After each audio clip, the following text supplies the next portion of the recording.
nggak berani yang ada yang nyolek sama dia. MD itu tahu semua karakter orang lain, tahu kunciannya itu, makanya si Rocky Gerung itu. Oke, kita berarti sesi kedua ya. Tadi terkait dengan masalah pertanyaan Tuhan nyata atau hayalan udah seksi kedua terjawab ya. lagi. Sesi kedua tentang itu, tentang kitab suci fiksi apa? Fiksi ya. Jadi beda lagi judulnya ini. Iya. Kan sesi pertama tadi tema ya. udah selesai, gak ada pertanyaan katanya. Tema sama kayak judul. Ini kan tema 1 ya. Tema 2. Tapi judulnya kan beda udah. Tadi malarinya ke Tuhan. Tuhan ada.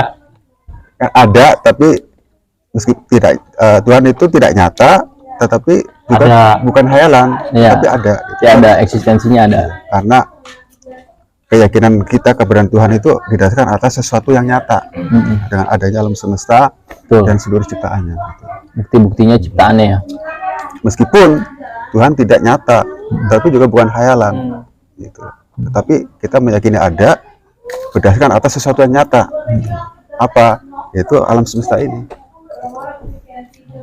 Nah, itu tadi sesi pertama, jadi udah terjawab seperti itu.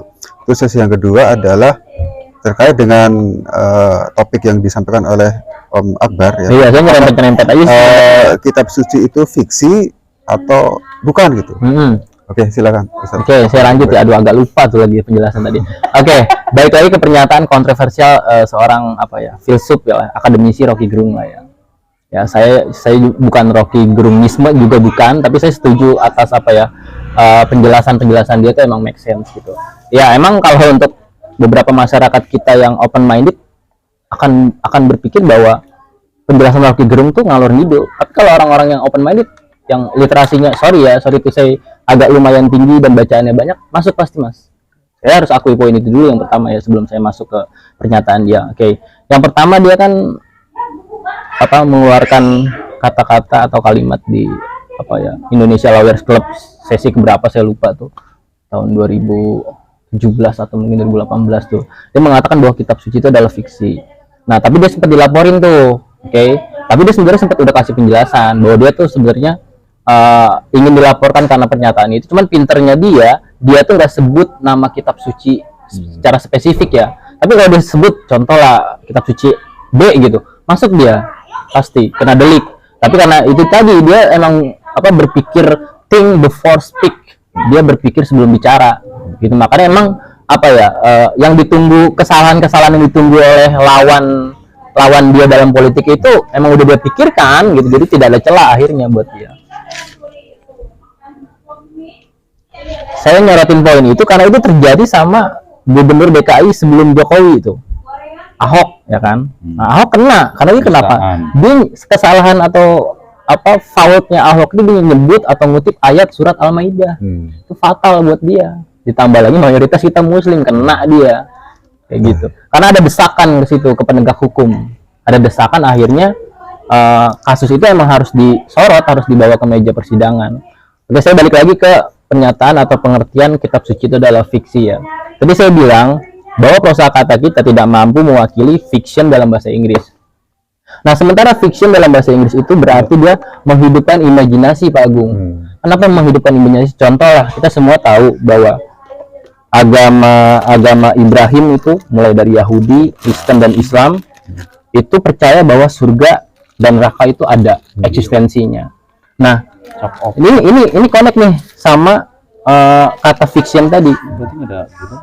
Surga menurut imajinasi Pak Agung dan surga menurut versi saya, begitupun surga menurut Bang Aan, Bang Tony dan Mas Adit pasti berbeda-beda. Itu disebut fiction, sorry Pak Agung. Contoh, dalam imajinasi Pak Agung, surga itu penuh dengan bidadari cantik, penuh dengan buah-buah apel, stroberi, karena Pak Agung sukanya apel atau stroberi. Versi saya dan imajinasi beda. Di surga itu saya bisa main PS, saya bisa main futsal sebuah saya bisa makan buah anggur, saya bisa makan buah kiwi, karena saya suka anggur dan kiwi. Begitupun Mas Adit, begitupun Bang Aan, pasti beda-beda imajinasinya. Tapi apakah benar itu kalau di surga itu semuanya halal? Bener nggak? Nah, ini Pak Agung. Kalau itu ranahnya kayak Pak Agung. Tapi ranahnya Pak Agung. Kan emang penceramah ini yang ranahnya besar ini. Kalau saya nggak sanggup bisa ngejelasin satu persatu gitu. Saya nggak sanggup menjawab pertanyaan itu. Di surga kan banyak dengar itu semuanya halal. Dari minuman, dari perempuan, dari buah apa halal gitu. Pak Apakah Dede, itu benar? Pak Dede sini. Jauh banget Bang Ustaz Doni, sini lah. Emang benar ada itu. Iya, makanya ini saya lagi tanyain titik-titiknya. Apakah benar? Soalnya kita dengar juga. Ntar kalau meninggal Semuanya udah ada. kiamat itu, kalau yang masuk surga itu semuanya ada, nggak usah khawatir. Minuman, Benar apa enggak? Nah, buah-buahan apa itu halal Iya. semua, bebas. Nggak kayak di dunia. Kalau pengen cewek itu kita harus nikah, harus sah. Kalau di sono nggak ada. Pengen cewek ini, Kepikiran. ini, gitu. Iya. Benar. Katanya, Iya, makanya ini saya lagi tanya apakah itu benar, Benar. apa enggak, apa dongeng doang gitu. nah Gitu. itu. Udah, saya ambil kesempatan. Bagus dulu lah. Pak Tony dulu lah. Pak Tony dia mau jawab ya. Gimana Pak Tony? Justru Bang Tony punya pertanyaan yang sama Pak Gung. Setuju gitu ya. Setuju, dia punya diwakili sama Bang An. Iya, dia juga kontaknya ke situ sama pikirannya. Bebas gitu. Cari bidadari di sini udah Oh, Enggak ada aturan. dia agak jauh karena di sini no smoking area, Mas. Dan syaratnya apa, Pak? Mau beli tiket. Gitu. Berarti bebasan di sana daripada di Iya, sini. makanya dibilang kalau di hidup di dunia semuanya itu yang enak-enak diharamkan seperti lagunya Roma, yang enak-enak diharamkan itu di dunia. Tapi kalau di surga nanti nggak ada yang dinamanya itu enak dan nggak enak, itu semuanya halal. Iya. Mau perempuan, mau buah-buahan, mau minuman itu ada semua di sono.